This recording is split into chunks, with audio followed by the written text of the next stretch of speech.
Hey everybody, Kevin Crouch here. I'm in Waxahachie at what will soon be the new Jimmy Ray, correct? Jimmy Ray Elementary School. And we talk all the time, it's the talk of the town, of how quickly this community is growing and the surrounding communities are growing. And the school behind me, it's actually Severe Weather Awareness Week this week. So it's actually really good timing that we talk about this. And we have an opportunity to talk about a change that in my mind is a great thing for students in Texas, where we deal with a lot of severe weather. There's a lot of those kind of things going on. And so we'll get into kind of the detail of what that includes. And I know that it's not just Waxahachie, and I'll talk about some other examples in a moment. But I'm here with Stephen, and you are, go ahead and give me your title and what you do. I'm the project manager for Waxahachie ISD. Okay. So I am overseeing all the construction and remodel that we're doing with the bond project, the bond that passed in May of 23. Okay, awesome. And yeah, so this is part of those funds that were passed. Mm-hmm. And you know, that can be a touchy subject, but this is an opportunity to kind of show the fruits of that work. And you know, the growth is inevitable. And at this point though, like I say, this regulation that's gone into place is a good opportunity to really capitalize on that from a safety perspective. So behind me here, and this is the space, correct? Correct. This backside of the school. Storm shelter. It's a storm shelter. It doubles as a shelter, and this is being done in some of the new schools I know in Midlothian. It's really a statewide kind of thing, and I know that Rice, the elementary school there, I'm not exactly sure when that was completed and if it was part of this regulation that was passed or this change. But they have a shelter in the Rice Elementary School as well. And I've seen that. So this is something that is kind of going in place statewide. And again, I'm biased, I'm a weatherman, right? But I love it. And so tell us a little bit about how that came to be, how that's being implemented, and then you know, what the benefits are. So in 2015, the IBC, there was a change in code in the area of where the storms reached a certain temperature, certain wind storms, you know, tornadoes, a certain that. And then again in 18 they supposedly cleared up the verbiage in it and all that. So now we're building storm shelters. This one actually doubles, like you said, as a gym. During the day it'll be a storm shelter at any time. It's designed to house the entire school in it. The code is 5 square feet per person, or 10 square feet if you're in a wheelchair. So it is designed to withstand 200 mile an hour 2x4 to go through anywhere in it. It is a very fortified procedure. So just so you kind of understand, the walls on this are 17 inches thick. They have 2 and 5 inches of foam on the inside and outside, with 12 inches of concrete inside. So it's not going anywhere anytime soon. The roof is a 6-inch poured concrete. All this has rebar in it all throughout. The rebar is around 3/4 of an inch. So it's not, I mean, it's a fortified position. Great. The electrical, the ventilation, all that is designed to stay on for 2 hours. Okay. After we lose power, so it stay on for 2 hours. It also has a men's and a women's, boys and girls bathroom inside the gym. So when you are locked in, everything's locked in, you have full facilities in there. That's great, man. And I mean, as a parent, right, when severe weather is going on, I'm on the air. So I'm depending on family, friends, whoever, to make sure that, you know, my family's taken care of. And I know that there was an event, a year or 2 years ago, where severe weather came in right at dismissal time. And it was just, you know, and of course in the back of my head I'm thinking, this is just the worst possible, you know, because you're trying to get the kids outside. Everybody's not in one spot, you know. Right. There's a lot of moving people, you know, not quite moving parts. Like, I guess you have the cars in the parking lot, that kind of thing. But it's just a very vulnerable time. So this gives an opportunity.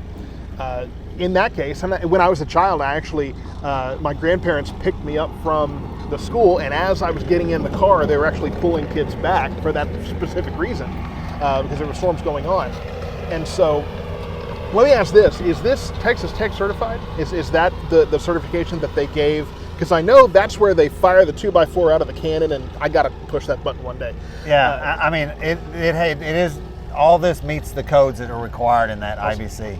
And we do have everything that's gone through. We have to have certain inspectors on hand, like to inspect it when we're pouring concrete. They have to be here during the pour. Awesome. They can't just say, okay, I'm going to check it. They have to watch it. Right. There's certain ways it has to be poured. It's not just start and go. We can only pour so high at a time, those kind of things. There's a lot of, and like I said, we have it inspected the entire time. It is getting inspected by inspectors. And there's certain inspectors, not just any inspector. They have to be IBC certified inspectors, all that not every inspector around that has that. Yeah, and you might have already touched on this, but can you talk about how we were talking earlier about how it was a change or a regulation that was originally passed, and then that was clarified, and there was kind of a process of getting where we are today. And Correct. We talked about the fact that not every school in the district obviously has this capability or this included. Yeah. So there's a different timeline. So this will be our first school in the district that has it. The second one that will open will be Wildman Steam, the other elementary we're building right now. The add-on that we're doing to currently Global High School Hancock building, which will eventually become Coleman Junior High, it will have one as well. The code doesn't require you to go back and retrofit everything that you have just as you build forward. It has a certain specifications as to how much you're building, how much you're adding on, those kind of things. And that tells you what you have to do if you have to do a storm shelter and those things. Just because you're going in and doing some renovations to a building doesn't mean you have to add a storm shelter. Will that be included in the new high school building yes, sir. South Town as well? Okay, cool. Yeah, any buildings new we're building from here forward will have one. Yes. Okay. And obviously, at those other schools, there are protocols in place. I mean, it's not like at the older schools that you just don't know what to do, right? Every school, every district is going to have those plans in place. Yes. And I've always been impressed, at the ways that the district thinks about these things, focuses on these things. Obviously, here in Texas, severe weather is just it's just a fact of life. Mm-hmm. But it's different when you're a parent. I mean, I think it's worked for me. For my wife, it's just something we put up with for pretty much all Texans. But then when you're a parent, it makes it a whole different thing. So, I wanted to take the opportunity to kind of talk about this and let folks know what is being added to the school to make your kids safer. And the nice thing about it is I think it gives that parent the feeling that it's better for me to leave my child there than me to pick them up, put them on the road, and get them home and risk it. It's better for me to just leave them there and let them be in that. I mean, that's a nice thing I would say as a parent, as I am as well, that it gives you that feeling of security. And now they're safe there. Right. You don't have to say, okay, they're safer with me. They're probably safer in this building than they are in the homes around here. Yeah, I mean, I would definitely say so. I mean, I'm looking at it, and one of the interesting things to me is that we often tell people don't go in a gym, but the nice thing is this one's actually built for that. So, you have challenges when it's a large space, right? Because it's not as structurally sound. Well, this is about as structurally sound as you get, and so you have the added benefit of it's large. You can fit a lot of people in it, and it's safe. So it's almost the best possible scenario here if something were to happen. And the nice thing about it is, and it is required as part of the code, is it's not attached to the building. Oh, okay. It's a separate owned building. It has a separate slab. The walls are not attached to they will be just by roofing material, but they're not structurally attached to either one. So if the rest of the building is to be pulled away or something, this building is its own structure, and that is part of the code that requires it. It cannot be you can't use this wall to support the next one. It has to have its separate walls. That's great. Well, I mean, obviously it's been well thought through and well put together, and everything is well planned.